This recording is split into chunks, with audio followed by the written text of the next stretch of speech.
welcome everyone. So nice to see you all here today.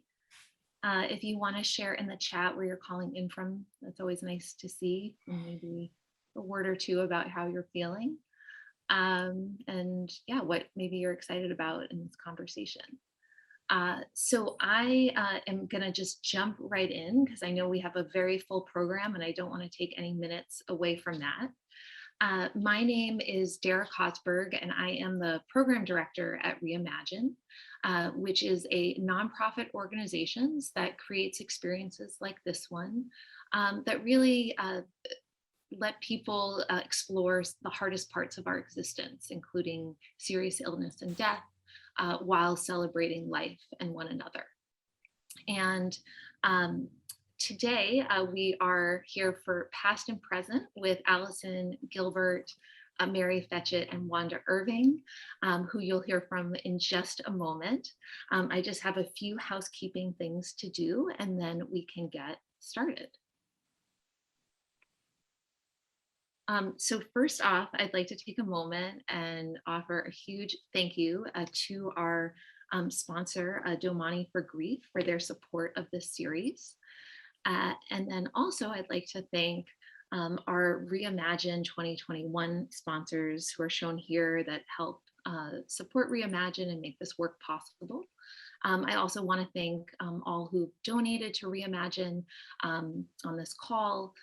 As you know, any kind of donation really helps, lets us offer free events like this one. And all of you should know probably Zoom at this point. We invite you to keep your cameras on if possible, but of course keep them off if not. If you find the chat distracting, you can always just close it by clicking that little button in the top right hand corner. We also have live captioning on, and at the bottom of your screen you should see a little CC and you can see the transcription as well.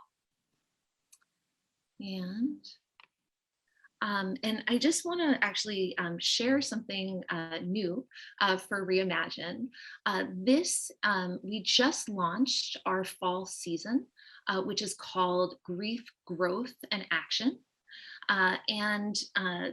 Basically, the idea is that there's going to be a thread throughout all of our events around facing the hardest parts of life, and exploring how we can transform adversity, loss, and mortality into meaningful action. We have an intention that we will be reading at all of our events throughout the fall season, which I'll share right now. So there is no life without death, no love without loss, no growth without action. Let's move forward together. Not in leaps and bounds, but in small, sweet steps. In the face of distance, illness, racism, and isolation, we are reimagining a changed world, kinder, slower, smaller. We are reimagining the giving and receiving of love, the cycles of loss and new beginnings, and what it means to be fully alive. This is how we move. This is how we transform. This is how we grow, and this is how we take action. So at the end of the event, we will be sharing a very short survey for you to share a small, sweet step that you're interested in taking that is inspired by what you'll hear today. And with that, I'm going to introduce Allison and let her take it away. Allison Gilbert is an Emmy Award-winning journalist and really one of the most thought-provoking and influential writers on grief and resilience. She's the author of numerous books, including the groundbreaking Past and Present, Keeping Memories of Loved Ones Alive. Her stirring work exposes the secret and essential factor for harnessing loss to drive happiness and rebound from adversity. She serves on the board of directors for the National Alliance of Grieving Children. And with that, I'm going to stop my share and welcome Allison. Thank you so much, Dara. I am so happy it is the final Thursday of the month, because if it's the final Thursday of the month, that means we are back for another past and present conversation as part of this series. And I'm so grateful to you, Dara, and for the entire Reimagine team for being such incredible partners. I'm really just moved already in preparation for today's conversation with Mary and Wanda. I am floored by their work. They are both leaders in their respective worlds, and in large measure, we're going to trace back where that story started for them in terms of their losing their children, which we will talk about today. I imagine there are many of you who have chosen to join this Zoom call today because you have lost a child. And that is why we've created this event, to give that unique loss space and to talk about it from various angles. Because as you will hear, Wanda's experience is not the same. All loss, as we know, is not the same, and Mary's experience is quite different. So thank you for being here. A few things of housekeeping. I am very good with time. If you've come before to a past and present event, you know I end on time. So you will be out of here by 2:00 Eastern time, 11 a.m. Pacific. So the reason why I'm bringing this up, at about the half-hour mark, I will open the floor to your questions. And so don't waste time. We will not stay longer than 2:00. If you do have a question for Wanda or Mary, I just want you to get out of this what you came for. Ask the questions. And how we're going to ask the questions is to put your thoughts, your reflections, your questions into the chat. Christina, if you can wave, you're wearing that red, pink, cute top today. She's going to go through the chat for us on our behalf, see which questions bubble up to the surface in terms of being applicable to more people than perhaps something that's just unique to you. So Christina will be our go-to, looking for your questions in the chat. So I'm excited to begin. So I want to start, if you don't mind, with Wanda. Wanda Irving, I am excited to speak with you because I personally have been your stalker, a big fan. I saw you give your TED Talk, and I was moved. We have been promoting this event today with the link to that talk, so I'm sure there are many people who have also been so moved. And I want to talk about your daughter. Your daughter was an epidemiologist. She was with the CDC. We are all very familiar with the Centers for Disease Control right now because of COVID-19.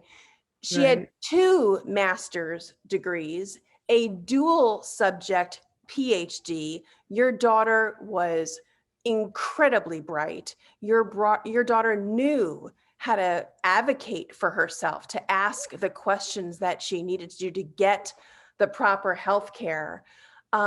Before we get into what happened, tell us more. Tell us about your daughter. My daughter, well, first, let me say thank you very much for having me here, Allison. My daughter, Shalon, was an amazing person. And I don't say that lightly or because I'm her mother. She just was an incredible human being. She loved to learn, which is evident in her degrees. She also was a certified health education specialist. She was in the Epidemic Intelligence Services, and she was with the U.S. Public Health Service as a lieutenant commander. So she had no lack of different titles. She was incredible. She had a deep passion for health equity and racial equality for women, especially women of color. outside of work. She was successful and well-rounded. She was an exceptional cook. In fact, she had applied and gotten accepted to, what was it? What's that chef show with, oh, you know what I'm talking, Master Chef.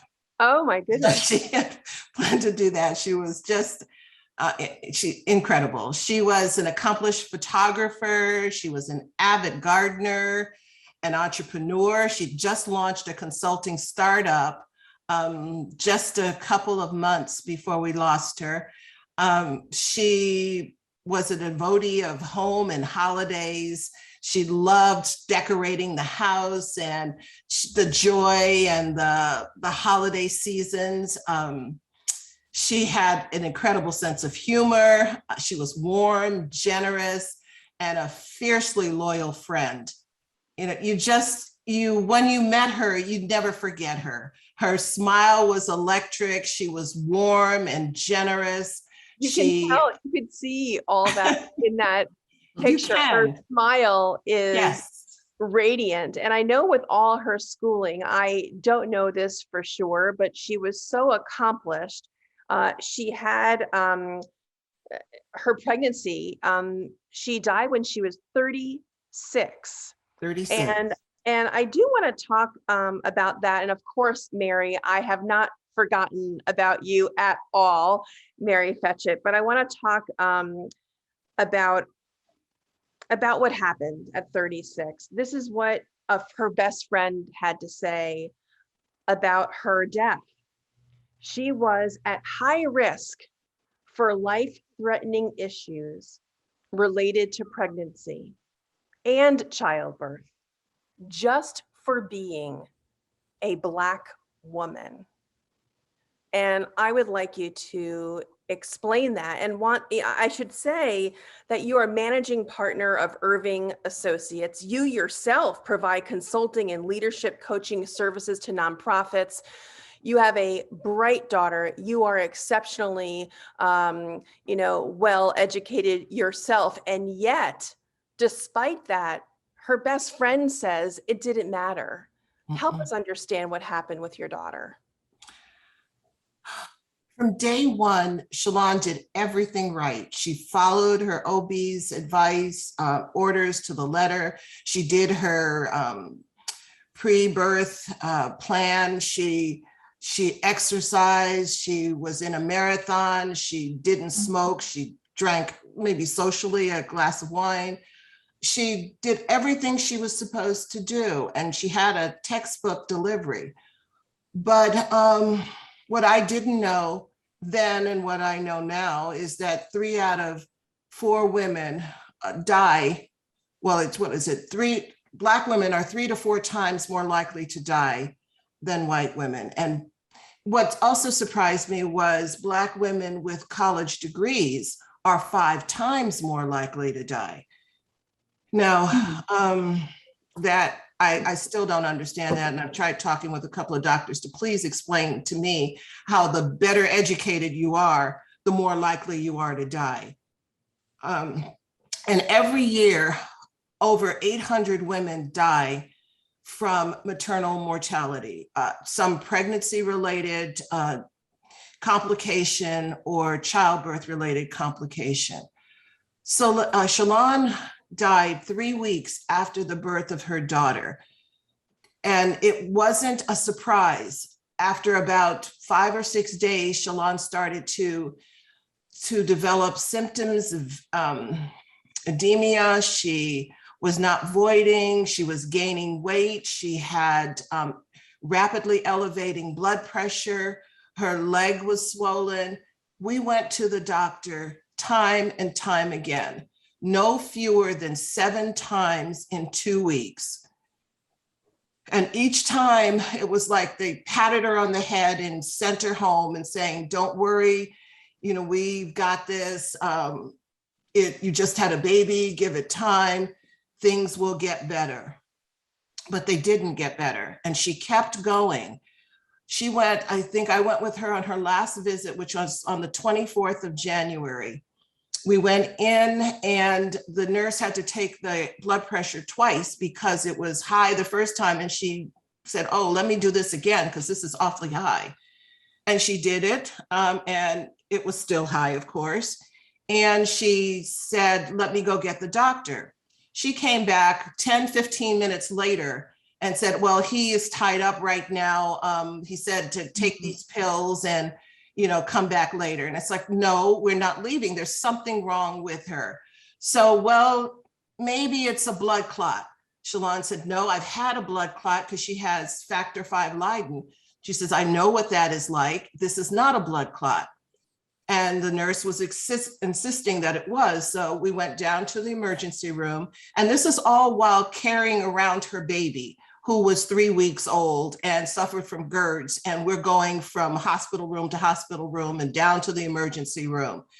And we waited down there and waited. They took the images. We waited for the results. And of course, it was not a blood clot.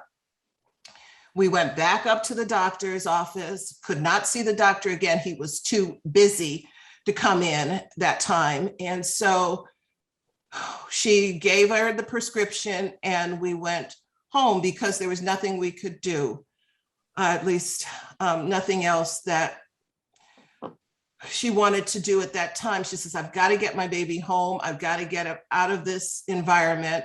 And the baby was hungry and of course fussy. So we went back home and I remember distinctly watching my daughter walk from the car, through her front yard into the house. And I've just never seen her like that. It was like like the life had been sucked out of her. And I know now that she must have felt that impending doom, that, she just wasn't listened to, she wasn't believed, and there was nothing she could do about it. I can just imagine how that felt. And we went home. She was pumping her breast to get milk for the baby because she didn't feel well enough to sit up and feed the baby. And I was holding her and we were talking. And in fact, we were talking about a trip we were supposed to take in 5 days. We were going to Dubai because Shalon loved to travel and she had already gotten the baby a passport at 2 weeks old. Wanda, I want to just respectfully. I'm sorry. Yes. No, I just want to respectfully interrupt your reflection. And I do want to remember one part of your story that I want to come back to in a little bit, which is that both of you were advocating, both of you were leaning forward for the healthcare that your daughter needed. And you said, and I'm paraphrasing, I don't remember your exact words, but I believe you said, and you were turned away. The doctor was too busy. I want to come back to that because now you co-founded an entire organization to make sure that this does not happen to other women again.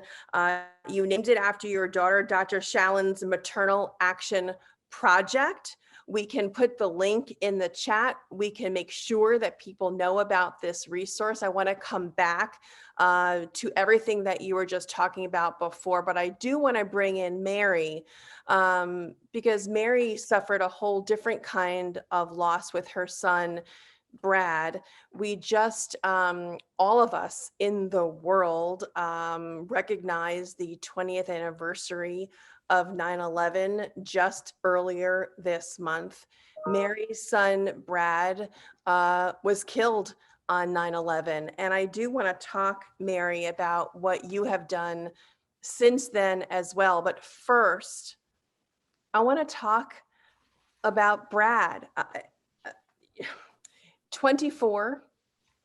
He had just graduated in 1999 from Bucknell University. He had moved to New York City to pursue a career on Wall Street. Can you, Mary, tell us about your son, Brad? Well, as you said, he was, number one, thank you for inviting me, Allison. And it's so great to be here with Wanda. Although we suffer different losses, it's all the same. It's all about loss and grief and how we get through it. Brad was 24 at the time, and he was the oldest of our three boys. As you mentioned, he graduated from Bucknell University. He, similarly to Wanda's daughter, had a great smile, and he was certainly the center. He was sort of a go-to among his friends. He played hockey and lacrosse from the time he was young up through college, so he was a very accomplished athlete. He actually started in engineering and then shifted to economics. I think maybe he was in his junior year at the time. He was very mechanical. From the time he was young, he took apart everything. And there always seemed to be a couple of extra screws when he was putting things together. He loved computers, much like my dad, who was very mechanical. And I really relied on him. In fact, he was teaching me right before he died how to send an email. And, I shook my head many times and said, Brad, where are you when I need you? As I was starting this organization and entering a world that, I was unfamiliar with, beginning with sending an email or saving a Word document. I want to give you credit where credit's due. You mentioned the organization, but I want to name it so people can look to it. Voices of September 11th is what it used to be called. And now, of course, we know it as the Voices Center for Resilience. You have grown your initiative since 9/11, which is remarkable. You and I met because I was way too close to the unfolding events on 9/11 as a journalist working for NBC News that day, nearly killed. And I feel like I have gotten to know you, and by extension, a little bit of Brad. And I know you have had a partnership also with the National September 11th Memorial and Museum, which helps keep Brad's memory alive in part. And you, and with permission, I should say, I want to relay the voicemail message that Brad left you on September 11th. He was in the second tower. The first tower had just been hit, correct, Mary? And he left you this message. Hey, Mom, it's Brad. I just wanted to call and let you know that a plane crashed into the World Trade Center 1. We're fine. We're in World Trade Center 2. I'm obviously alive over here, but obviously a pretty scary experience. You're welcome to give me a call. I think we'll be here all day. I love you. And I wonder, so many years later, Mary, at the 20th year anniversary, you said this year was particularly tough.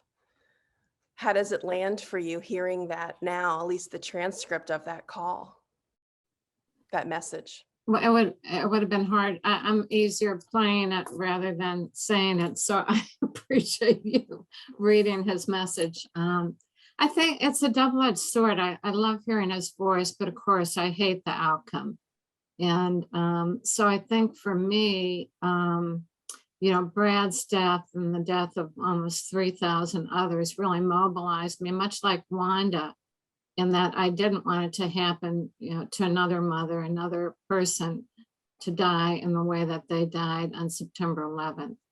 And so at the time I was a clinical social worker. So my response was really to pull the families together here in Connecticut, because so many of the women had lost their husbands. They couldn't go into the Family Assistance Center. And that was really the epicenter where all the decisions were being made. So that was really the beginning of the organization, is really to be at the table. Decisions were being made that were going to directly impact all of us.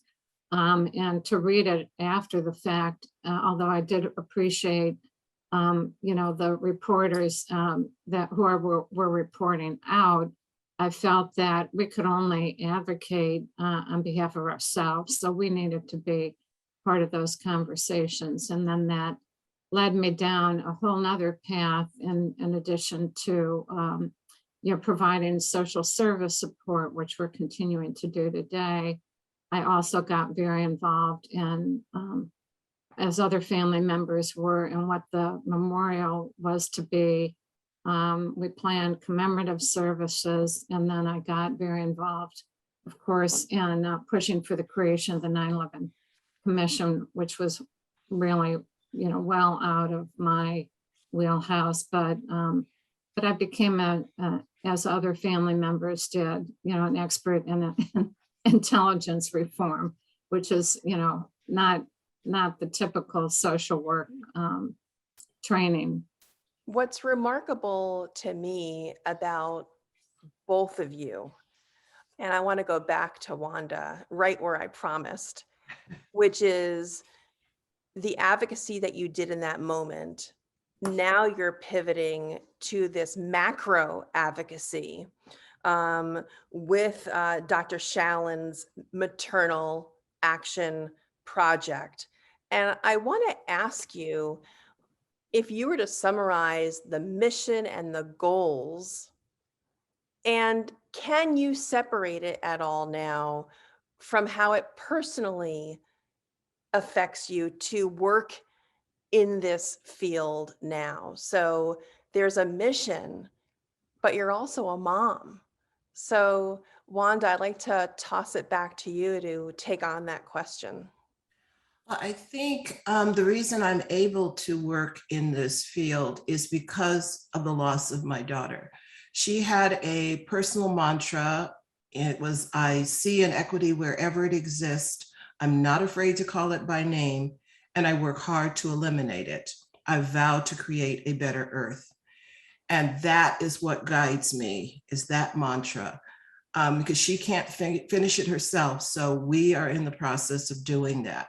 And our organization definitely takes a broader look at that, as far as making sure that we provide the education, awareness, empowerment, and support to Black mothers before, during, and after pregnancy, so that they don't end up in the same position that I and Shalon were in. So if you can drill down the issues that you think have bubbled to the top for Black mothers, is it access? Is it being heard? Is it, tell me where you think the fault lines are in healthcare for Black moms. I think the fault lines lie in racism, which is deeply embedded and ingrained in the American system. In every field, that is what is causing problems, and people refuse to have the larger conversation on how do we get this out, root it out, and make the playing field level for everyone.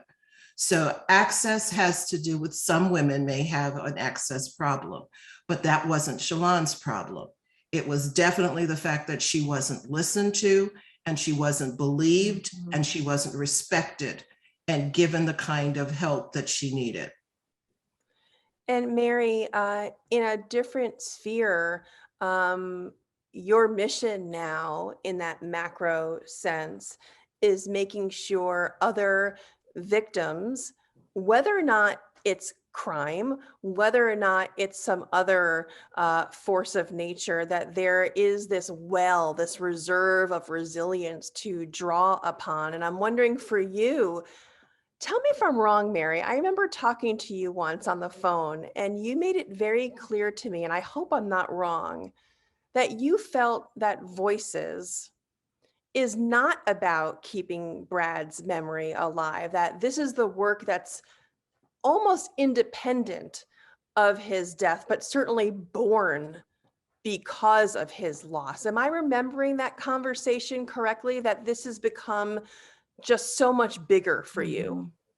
Well, I think people do believe that one does this in their memory, and I feel there was a turning point for me when I accepted his death and Brad became part of me. So he motivates me. It's not in his memory at all. In fact, I don't want to say I don't think about him, but I'm always thinking about the other people, much like Brad would. But I do think the organization, much like the failures that Wanda was up against, there were real failures and continue to be failures in working with, victims of crime, victims of terrorism, mass violence, social unrest. And it's a long list of tragedies that are happening here in the United States and abroad. There's a short-term solution to a long-term problem. People do not grieve in the first month or the first year. It's a lifelong process, and there's going to be ups and downs and ebbs and flows because there are other situations when you think about, people impacted by COVID or impacted by other losses or other traumatic events. And it goes back really to the philosophy that I had as a clinician, that you have a responsibility as a professional to provide continuity of care. So people can call our office, whether it's a family member, a responder, or survivor. And we know what they've gone through for the last 20 years. They don't have to tell us, explain the challenges. We've been up front. We understand the challenges. And we can meet them where they are and connect them with resources, well beyond what we're able to provide ourselves. I want to make sure that we pivot now. It's 1:32, which is a perfect time to remind everyone here to get your questions into the chat. I am going to come to you in a matter of minutes, so please do get your questions in the chat. It's also a perfect time. We will never get to everything that we want to talk to Wanda Irving about, nor Mary Fetchet. So I want to remind everyone, since we are in the day of social media, where you can find these remarkable women and to continue the conversation even after we're done here at 2:00 Eastern, 11 a.m. Pacific. So get out your phones. And so here's where you can find them. So on Facebook, for Mary Fetchet's organization, on Facebook, it's Voices of September 11. On Twitter, it's Voices of September, SEPT, so an abbreviation for September, Voices of Sept 11 on Twitter for Mary's group. And on Instagram also, it's Voices of Sept 11. So Mary, you're on Facebook, Twitter, and Instagram, probably more places, but that's what we're gonna go with right now. And Wanda Irving, for you on Facebook, Dr. Shallon's MAP for Maternal Action Project. On Twitter, it's Shallon's MAP again. And then for Instagram, Dr.Shallon's_MAP, but you can just find it by doing Dr. Shallon's MAP, I'm sure. And again, MAP stands for Maternal Action Project. So I'm going to get to Christina right now to make sure you can start us off on some questions for Mary Fetchet and Wanda Irving. Allison, the other thing I'd say is our website, we're actually shifting all in pretty quickly to the Voices Center. Got it. But they can go there for social media, but it's voicescenter.org as our website. And that's another way to reach us. That's perfect. And I know that Christina had already put that in the chat. And I believe, Christina, you also put the link to Wanda Irving's organization, Dr. Shallon's Maternal Action Project, right? You're going to do that again, and you just did it again. She did it twice. Yeah. So you guys have the links to their organizations. Thank you, Mary, for making sure we can all find you, which is, of course, the whole point. So Christina, go ahead. Okay, this question's from Elizabeth. It says, how do you navigate the first holidays after the loss of the child? I don't know about Mary, but that was the hardest time in the world for me, especially because my daughter loved the holidays so much. And I can't even tell you how you get through those first couple of holidays. It's just, in fact, I'm raising my granddaughter and she hasn't had a Christmas yet. And she's 4 years old. She'll be 5 in January. This is going to be her first Christmas, because I think I'm now at a point where I can accept the fact that my daughter's not going to be there, but her daughter is, and I've got to make it right for her. So I don't have an answer for you. You just get through it. Well, I think you get it through it with the help of your family and friends. I know it was really, for the first 5 years, I really relied on a very good friend to have us to her house for Thanksgiving and Christmas. And of course, I couldn't buy a Christmas gift because I had 3 sons and they were all built very differently. Brad was very muscular and broad-shouldered. And, if I looked at something that he would have liked, that would have sent me over the edge. So I really relied on my husband, really to buy Christmas gifts. The holidays are a big thing for me. And I think the challenge that we have as a family, we go from September 11th to Brad's birthday on November 17th, then Thanksgiving, then Christmas. So it's really the new year where we catch our breath. But it does get easier over time. And I'd say, Wanda, I remember specifically the 5th year, my friends saying, okay, this year we're having Thanksgiving at your house. So we did. I would like to make a comment before Christina goes on to the next question. A few things that I've learned over the years since my parents have died, a different kind of loss, but lessons have been learned. And I really enjoy using my senses to remember them. So whether it's eating the foods that I know they either liked to make, or whether it's eating the foods that I liked for them to make for me as their daughter, the tastes and the aromas to me feel like this all important tether. And I think we can do the same with music.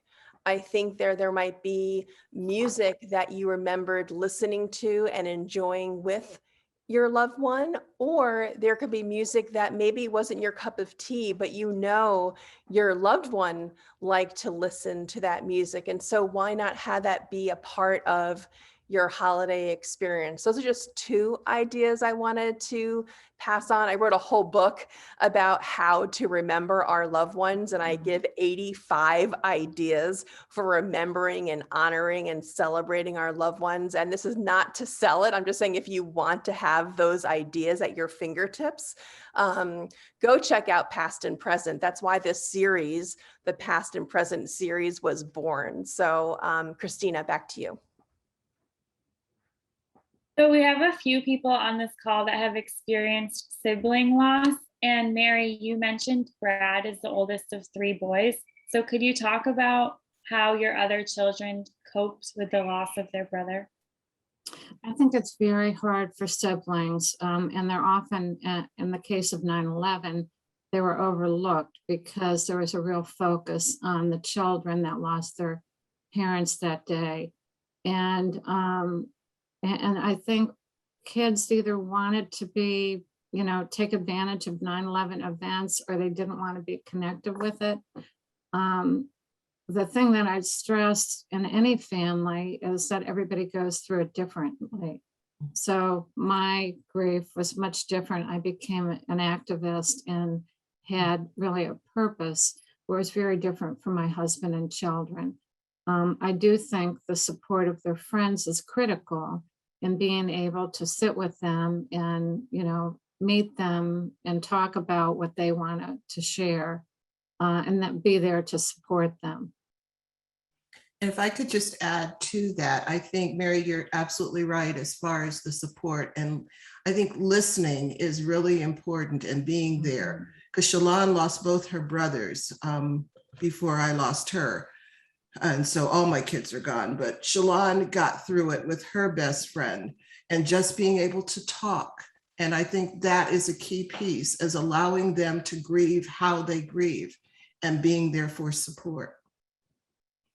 The other thing that we're finding is the peer support groups are, and the research that we've done, that's been the most helpful. And we're seeing now that the young adults who were children on 9/11 are asking for that. So that's one of the services that we're providing.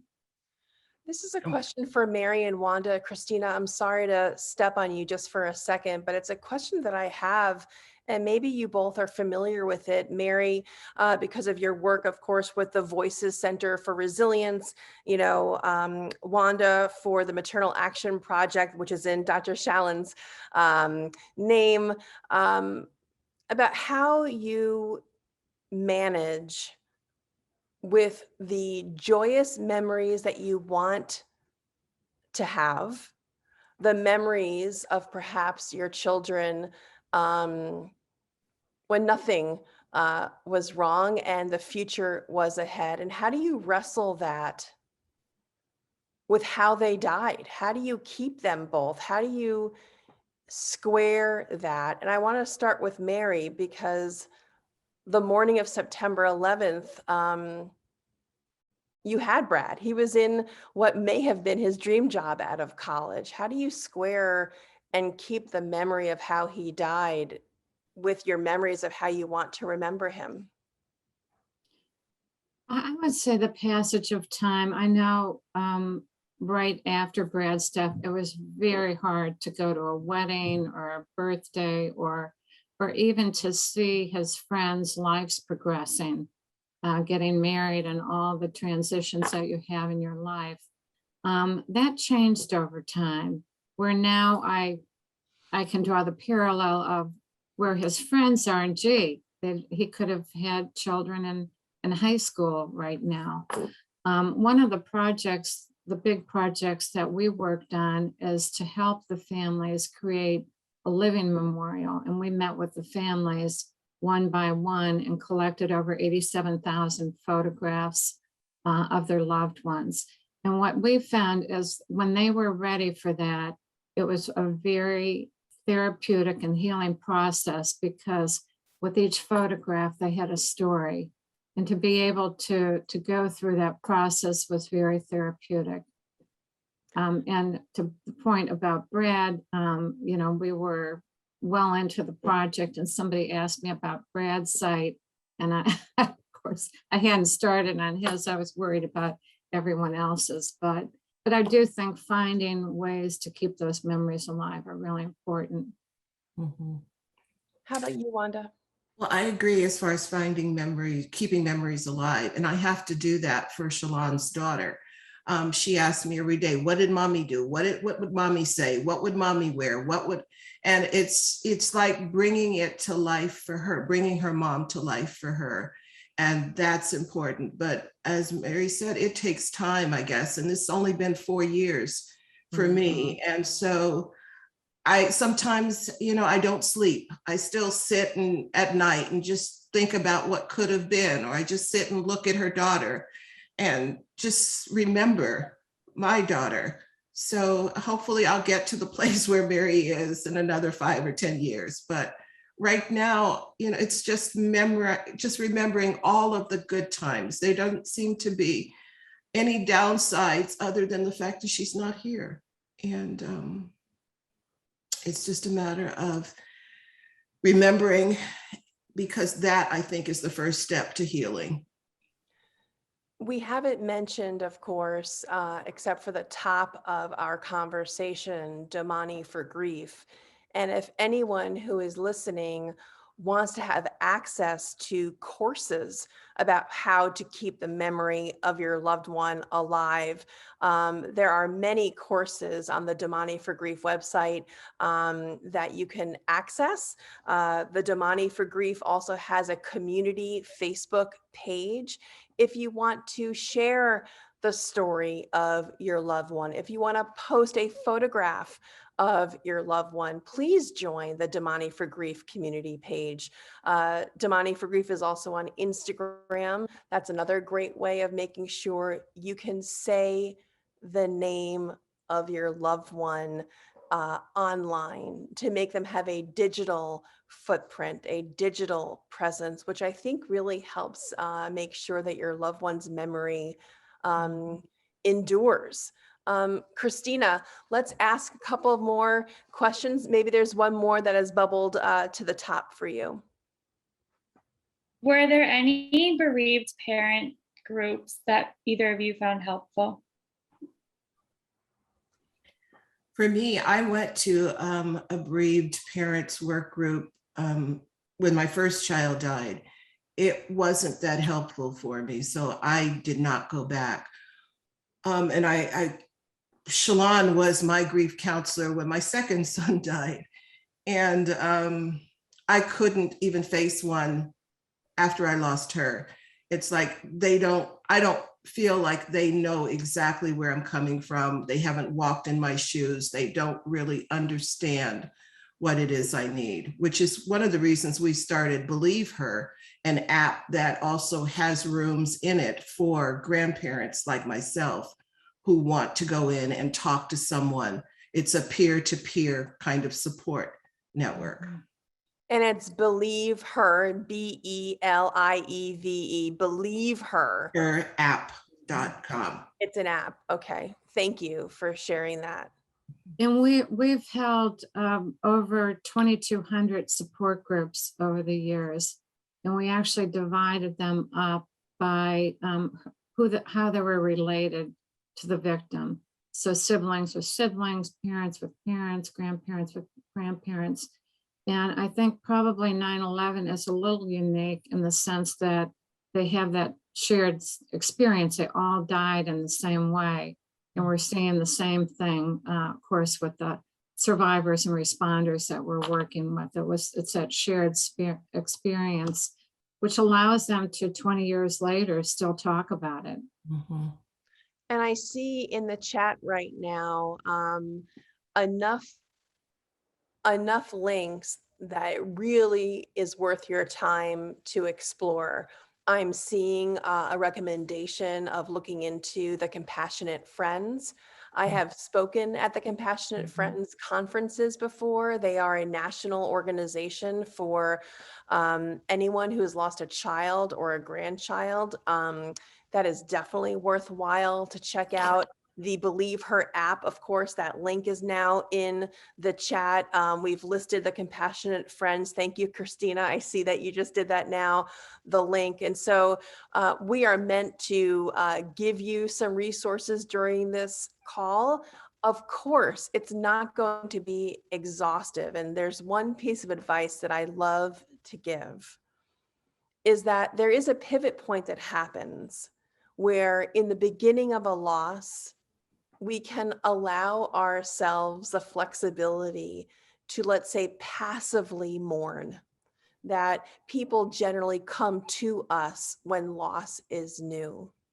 What happens later, maybe weeks, months, years after a loss has happened, if we remain passive, we know that that support that came to us kind of effortlessly when a loss was fresh, we really can't count on that anymore. No. And so how can you pivot from passively mourning to actively remembering? That shift, for me at least, is where so much healing has happened. When you accept that really it's up to you to move forward. It's up to you to keep the memory of a loved one alive. It's up to you to be proactive and to lean in to that memory building. Does that sound right to you, Wanda, too? That does sound it rings very true to me. And I don't know if this is a good time to share the letter that I have from Shalon. Yes. That keeps me going. Yes. Okay. This was found on her computer probably 4 days after she died. And I'll read it. My dearest Beulah Bear, I hope you never have to read this letter. I cannot imagine you having to go through this yet again. And if you are, I am so truly sorry, Mommy. In my entire life, I never wanted to cause you any pain. And even right now, it troubles me deeply that you are grieving. I hope you know how much I love you and how much you mean to me. There has never been a moment when I haven't felt warm and protected and at peace in your embrace. No matter what storms may have raged in our lives, you were my one true constant, my strong tower. I hope you know that I know you've often wondered if you have done enough for us, but I can't fathom having been born to a different mother and would not trade our memories for anything in the world. I am sorry that I had to leave you. On the particular day that I am writing this, I have no idea how that may have occurred, but know that I would never choose to leave. I know it seems impossible right now, but please do not let this break you. I want you to be happy and smile. I want you to know that I am being watched over by my brothers and grandma, and that we're all watching over you. Please try not to cry. Use your energy instead to feel my love through space and time. Nothing can break the bond we share, and you will forever be my mommy and I your baby girl. I love you for always. Lon. So that's the kind of thing. Yeah, I want to hold that moment and not rush past it. I feel like if there's anything that we can do in this space together is give you a moment to feel held and to feel supported. How are you in this moment right now, Wanda, listening, hearing, reading those words? You know, you think that time heals all wounds. It doesn't. It doesn't. You know, it may cover some, it may help with some, but it doesn't heal. And some days it's just as painful today as it was 4 years ago. I see a lot of nodding heads. I see there are some folks who are wiping away their own tears. And I feel like hearing your daughter is incredibly powerful. And it feels like you can channel her in some ways by rereading that letter. Mary, do you, how does that land for you? Probably hard to hear another mother's pain so raw. But what a gift she has that her daughter left her a message. Yeah, I agree. You know, there are some letters that I have from my mother and my father, and just seeing the handwriting or understanding the way they spoke and some phrasing that they had is incredibly powerful. I want to spend the last few moments of us having this time together, the last 7 minutes, to really talk about, Mary, more, and Wanda, more about your organizational missions. And Mary, Voices has expanded. It might be surprising for folks here on the call so far to learn that you've actually now are taking on the COVID-19 pandemic. Can you tell us about the coronavirus response program that you started? Well, I'll go back to just mention that we changed our name. We started working on that really in 2007 when we saw, after the Virginia Tech shooting, the same mistakes being made. So when COVID happened, we recognized the parallels. I mean, for people to be dying on their own, whether they died of COVID or died during COVID, for people to be isolated, for people that have gone through trauma to be traumatized again about the unpredictability of what their future is, and the extra stress that these families were going through as they were all working under the same roof, taking care of children, you know, and on and on. So it was at that time we decided then it was probably a good time that we changed the name of the organization to better reflect our broader work. I mean, we're still dedicated to helping the 9/11 community. There were 500,000 people that lived, worked, or went to school in Lower Manhattan. 83,000 have life-threatening illnesses, and 4,700 have died since 9/11. So a whole nother bereaved population. But that said, simultaneously, we're working with communities impacted by other tragedies. So it could be with nonprofit organizations, federal agencies, and the like. And then we're part of an international network. But like COVID, when there was an attack on the Capitol building, again, a lot of parallels, or the social unrest. People felt like they couldn't control the circumstances that were directly impacting them. So that's where the parallels are. And we did a lot of programming recognizing that the 9/11 community and people that have been impacted by other tragedies would be more vulnerable during COVID. And in terms of folks who are here listening or in the future, again, tell us where we can find you on your website. And I'm sure you are welcoming of volunteers, you're welcoming of support. So before I pass it back on to Wanda, tell us your website again, Mary, so people can help. Yeah, it's voicescenter.org. And, we're providing direct services. We have our annual conference on September 11th. September 9th and 10th, Allison spoke at it again this year and did a fabulous job. And then we're also starting the Living Memorial Project again now for the people that have died since 9/11. Thank you, Mary. And Wanda, in terms of your work with Dr. Shallon's Maternal Action Project, you mentioned the Believe Her app. Tell us again your website and then how people can support your work and your mission and what's next for all that you have going on. Let's see. I'm sorry, your questions. So your website right now where you would want to Yes. send people to, and how people after this call or who are listening to it later, how can they support you? How can they learn more and do more for you and what your mission is? Our website is www.drshalonsmap.org. We are very committed to making sure that Black women and birthing people have the kind of support, information that they need, and feel empowered to push back against the racism that they face. One of our primary focuses is on postpartum care, and we do support a lot of the laws and things that are moving forward, like the Momnibus Act.